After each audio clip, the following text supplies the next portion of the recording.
Hello friends, Natalie Talom here, your holistic nutritionist and wellness coach with another Monday inspiration video.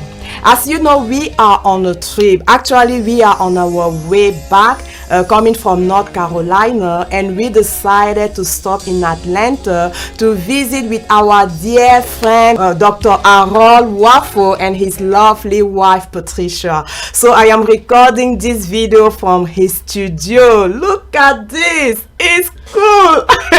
I love it here. Really nice, really nice.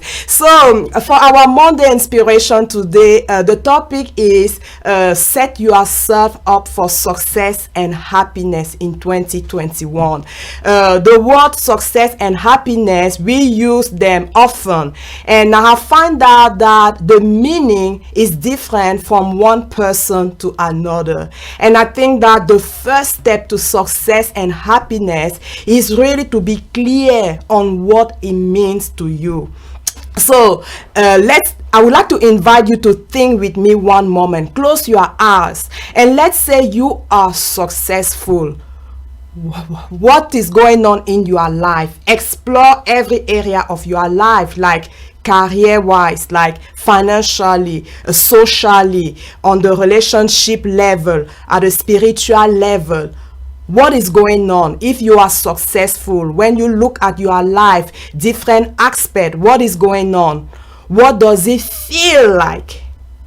I think it's really important to be clear on it, because today with social media, it is very easy to get caught up trying to follow what other people are doing, and then we feel like a loser and we feel unhappy because we are not clear on our own definition of happiness and success.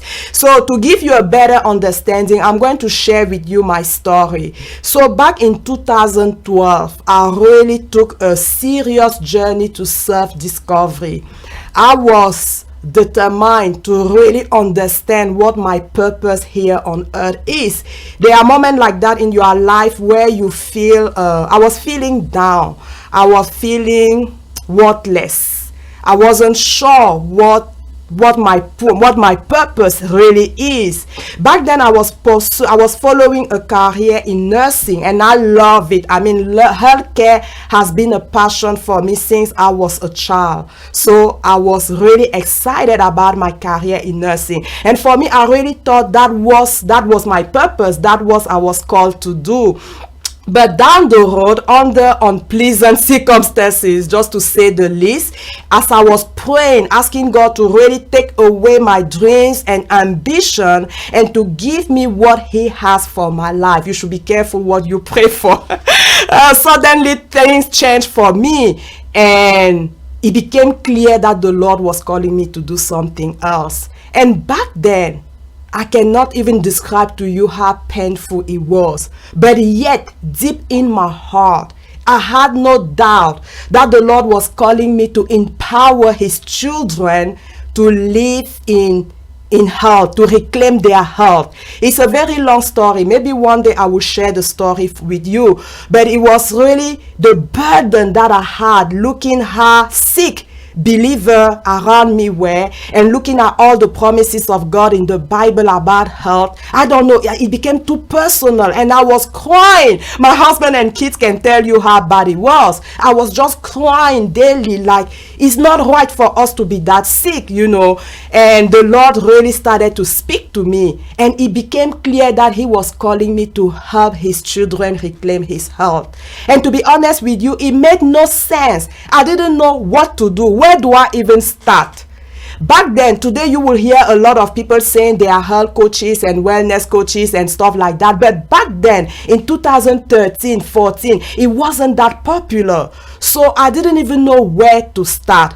But the first thing for me to do was to let go of my previous dream to follow a career in nursing, to start this new path which wasn't clear. There was not a school or a profession set like, hey, health coach or whatever. I mean, today we hear more of it, but back then it wasn't that clear. But I took time and pray, and just the passion in my heart for health and wellness. Like, as I was learning more, I was just reading books and watching documentary. The more I read, the more I want to know, the more, and it was just like enlightenment. As I am reading, the understanding was just like not natural. It was just like God himself was downloading stuff in my spirit, and I was confident that this is what I need to do. And I just started to pray, asking God to show me the way and to guide me. And that's how I found a school. I didn't even know there was a school where I could receive a training in holistic nutrition and health coaching and stuff like that. I had no idea it even existed, but somehow the Lord started to guide me. Long story short, I had to let go of my journey, of my passion, my goal to pursue a career in nursing, and it was difficult.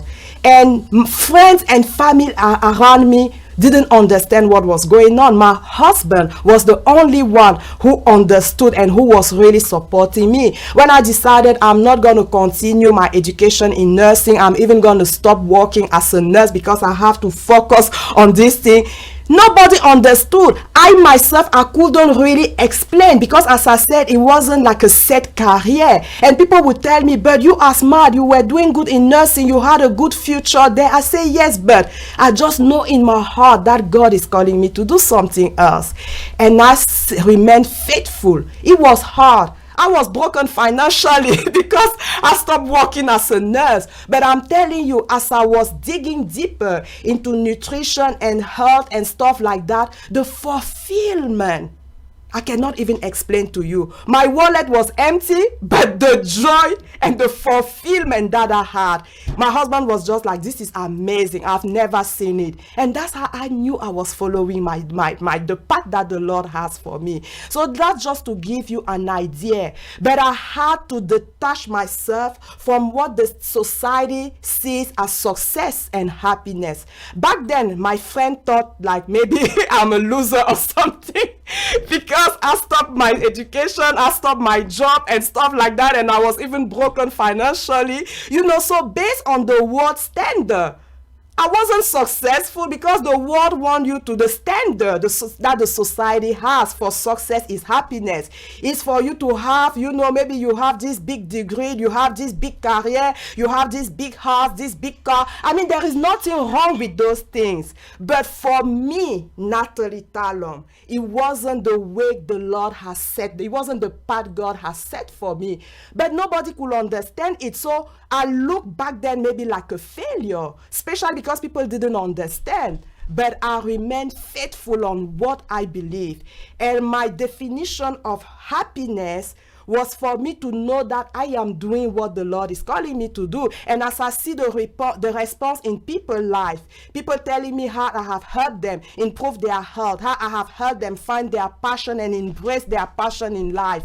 For me, that feedback, the feeling that it brought to me, that success, that happiness. But to the world, it didn't maybe look like I was successful or happy because I didn't fit in that baking sheet of the society when it comes to happiness and success. So I'm sharing this story with you just to give you an idea, a better understanding of what I'm talking about. So today, people have better understanding of what I'm doing, and now I have more support from friends and family. But back then, it was my close family and maybe some few close friends who understood. And it was hard. When you are going against everybody, it's hard. But I had to remain faithful. And even when people started to understand what I do, some friends started to push me in a certain direction. And they were well intended. Like, hey, Natalie, if you do this way or that way, you will have more money. And I keep telling them, it makes sense what you are saying. I like it, I can do it. But in my heart, I don't feel that the way the Lord is leading me. And they were like, but you will make more money. And I keep telling them, no, for me, it's not about money. Success and happiness for me is not about money. For me, it's about fulfilling my purpose. And I believe that as I am faithful, doing what God is calling me to do, money will follow me. I said that to my friend. I don't go after money. Money will come after me as I am remaining faithful, doing what God is calling me to do. So for me, that's what happiness is about. So if you ask me today, Natalie, are you successful? Are you happy? I would say yes. But it may not look like that to you, but in my own terms, not that I am perfect, I'm still learning. I don't even have full understanding yet of where the Lord is taking me. I have better clarity than at the beginning. I don't have full understanding, but I have learned that it's all about taking one step at a time and keep trusting God. So for me, I am happy. I feel successful because I am on that path. And success in other aspects of my life, like my marriage. My marriage is not perfect, but I would say I'm successful because me and my husband, we are connected. And for me, that's what success is. There is room for improvement. I can be a better wife. I am working on it with my kids. Am I successful as a mom? I would say again, yes. Why? Because I feel like I am doing what I'm supposed to do. There is room for improvement. And when I look especially at my daughter who is in heaven now, I say, yes, I did. We did as a parent what we needed to do, leading her to know the Lord. For me as a parent, that's what success is. Leading my child to know the Lord, right? Sharing my value with her, with my kids, and see them embrace those values. For me, that's success as a parent. And when I look at my daughter who is in heaven now, yes, we saw that happening. So yes, there is room for improvement, but I think as a parent, I am on the right path. As a mom, I am on the right path. So career-wise, relationship, as I said again, I am not perfect. Nothing is perfect. But yes, I would say I am happy, I am successful. So my friend, my encouragement for you today is be clear on what success and happiness means to you. Because what it means to me is not necessarily what it means to you. And if you are not clear on that understanding, it is easy for you to feel like a loser. It's easy for you to feel unhappy because you are measuring yourself based on other people's standard. So for 2021, be clear on what success and happiness means to you. And now when you are clear on it, establish steps that will take you to those things, what it looks like, what it feels like, what is going on, what are the activities, what are the things that you need to do to feel that way, to see that thing that you saw, right? If you are successful, what does it look like? What are the steps that will take you there? And then you start working on it. That's my encouragement for you today. Have a blessed day.